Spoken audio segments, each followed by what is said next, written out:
In this video, we're going to go over what a call option is and what a put option is. For most of the strategies, and especially the ones that I talked about, and we use specifically in this series for SFW and ratio trading. SFW stands for small frequent wins, and that's a strategy that I've developed proprietary to my system. Ratio trading is very similar to pair trading, but it's a little bit different, and we're going to get into that a little bit later. But right now, because most of the strategies that I'm going to present you with use call options and put options, it's important to get a good, solid foundation for understanding what a call option and a put option is and the different variables that affect the prices of call options and put options. So let's start with a call option. In the screen in front of you, there's what's called an option chain. That means that there are various different options available for one particular instrument. In this case, it's the PowerShares QQQs, which is an ETF. Now, it starts out with a strike price of 31, and it goes all the way up to a strike price of 76 in this case. I'm sorry, it goes all the way down to 27.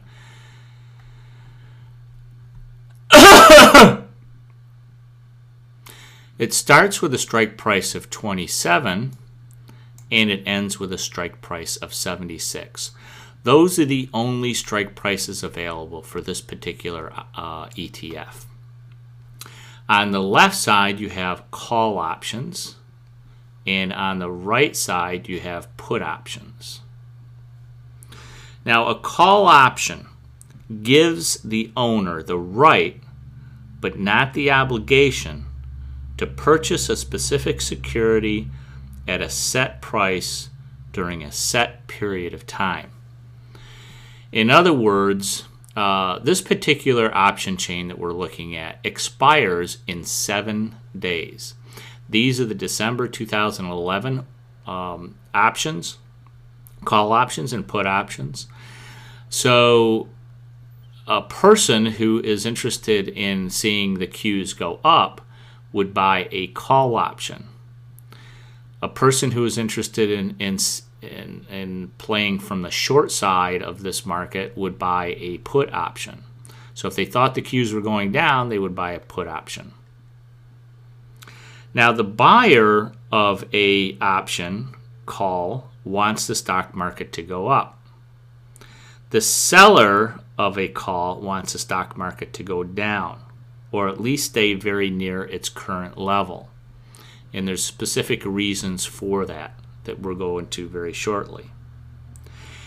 Everything highlighted in gray here on both sides, we'll start with the calls first, are in the money calls, and it is one strike price lower than the actual level of this financial instrument.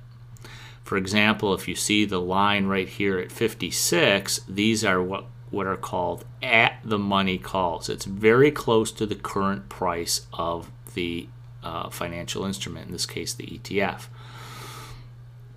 Anything below that on the call side is what's considered to be in the money.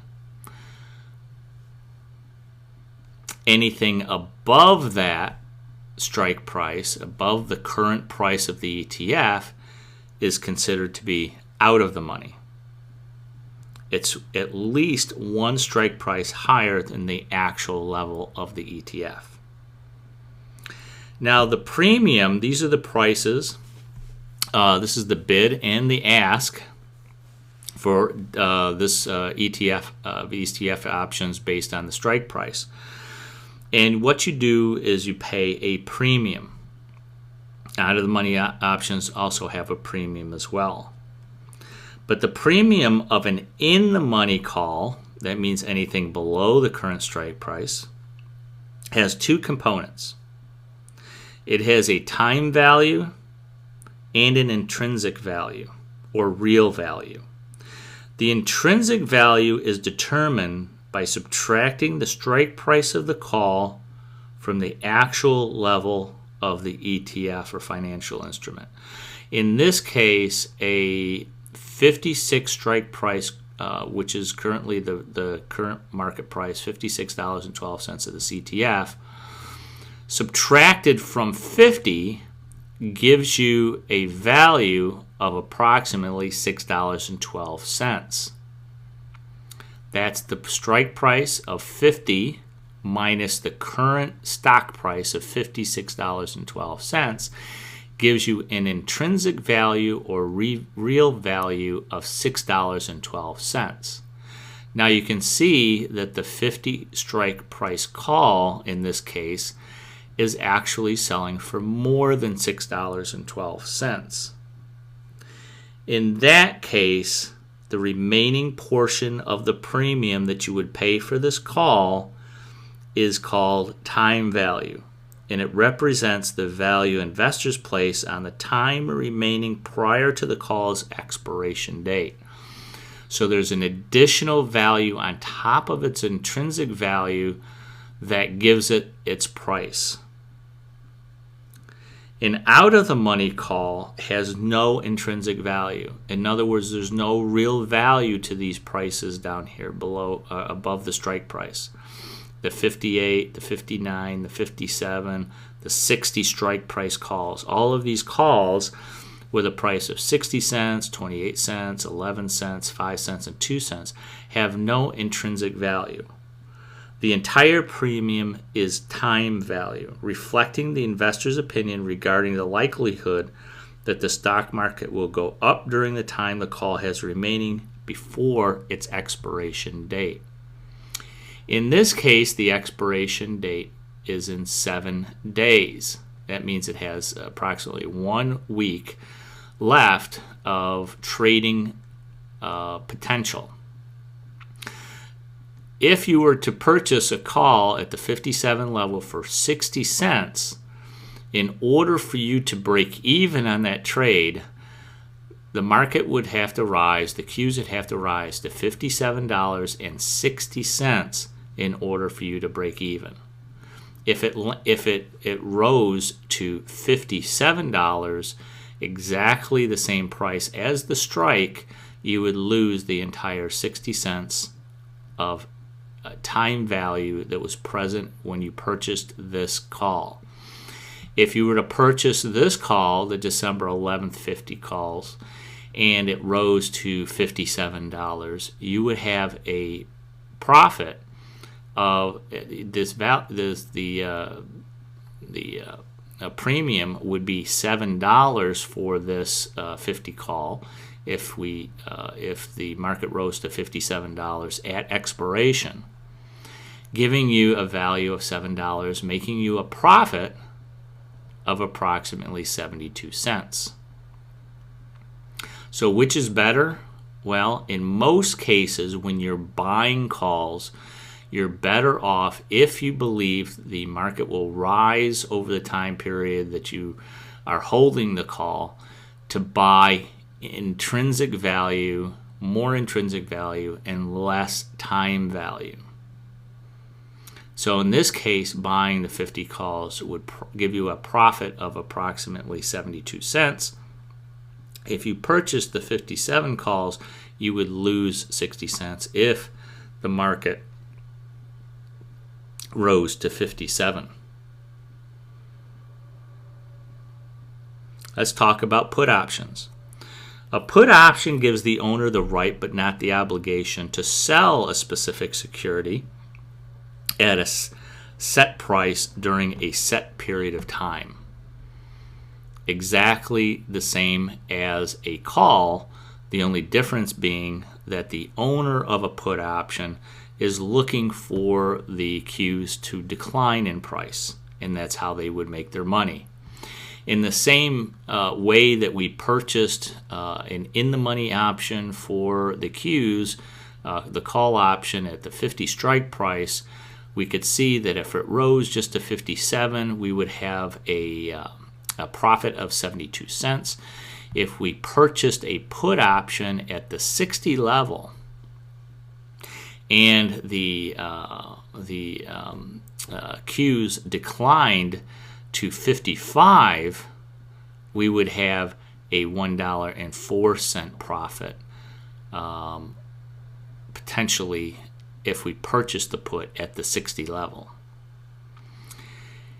If it declined to 55 and we decided to buy this 55 put, and the Q's declined exactly to 55, since we are only buying time value and we are not buying intrinsic value, that 65 cents would be lost. We would have purchased that and we would have lost the entire 65 cents of our purchase because it landed right at our strike price. It would have to rise to, or have to decline rather, to $54.40 in order for us to give us a break-even point. We would have to be at least 65 cents in the money at expiration for us just to break even. That's why, in most cases, some of the strategies that people take advantage of are selling out of the money options, because they realize that for the most part, the only thing that they're actually buying is the time value. They're not buying any type of real value or intrinsic value in the option itself, and they're going to let time work in their favor, so that the option that they've sold generates additional cash for them. And that's one of the strategies that we're going to be talking about as we go along. So a call option, generally you want to purchase a call option when you're bullish on a stock or ETF. And the best way to purchase a call option is by buying intrinsic value and buying it in the money. And if you believe that a stock is going to fall, if you believe it is going to go down in price, then you'd want to buy a put option. And generally, the best value put options are going to be in the money with some intrinsic value, so that you can take advantage of the decline that you see coming. Part of the difficulty of trading in options is thinking that you're going to be getting a better deal by buying a lower priced option that is out of the money if you think there's going to be a big move in the stock. And in many cases, if there is a very large move in the stock, you are better off buying a out of the money put option, because the returns can be dramatic. However, you have the risk of time. In many cases, an anticipated decline doesn't come about. So you're ending up purchasing out of the money put options that may expire totally worthless.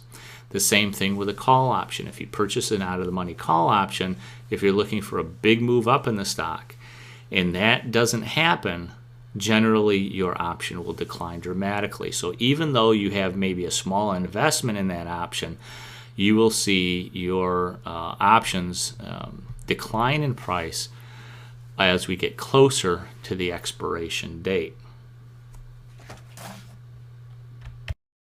There's a couple of points that I really want to make about call options and put options. In general, if you're buying an option, you want to buy as much intrinsic value as you possibly can.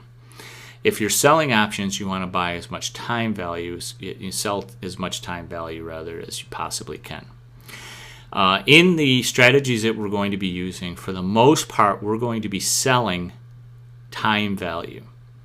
That's what professional traders do. They will sell the time value, knowing that for the most part, 90% of the time, markets, doesn't matter if it's a stock or if it's a ETF, will generally trade in a sideways consolidation movement. 10% of the time, stocks will actually trend.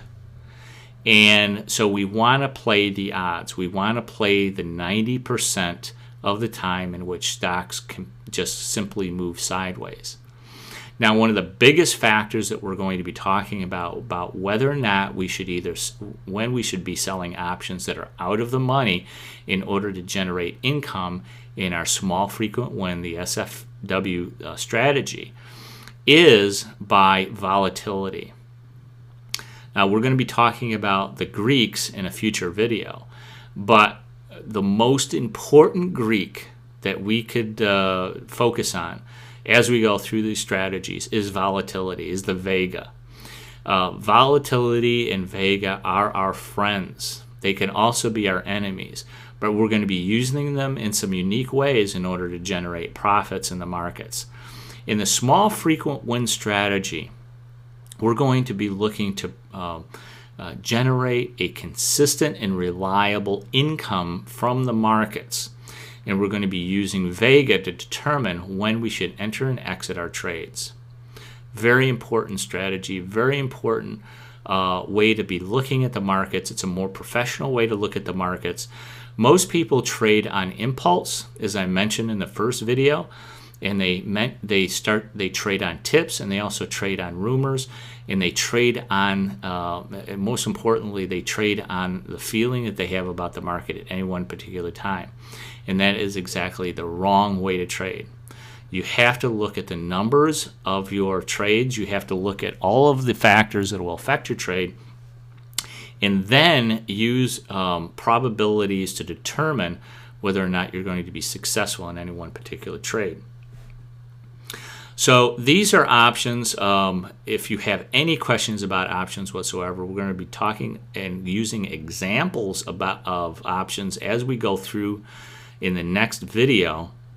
I'm going to show you a little bit more about how time value affects an option, how options change in price if they're in the money or out of the money, as well as how Vega would affect an option's price.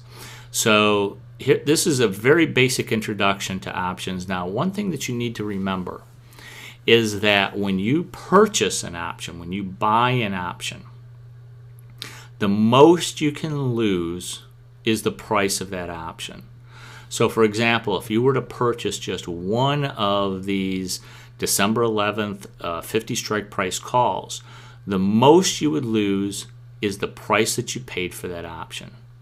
If you sold an option, for example, if you were looking at selling one of these options for 11 cents at the 59 strike price because you didn't think the Qs would rise above the 59 strike price level, and you sold that option, and all of a sudden the Qs run up to $100, well, your potential liability and your potential loss could be unlimited because you are the seller of that option. You have to buy it back at any price that the stock was selling for.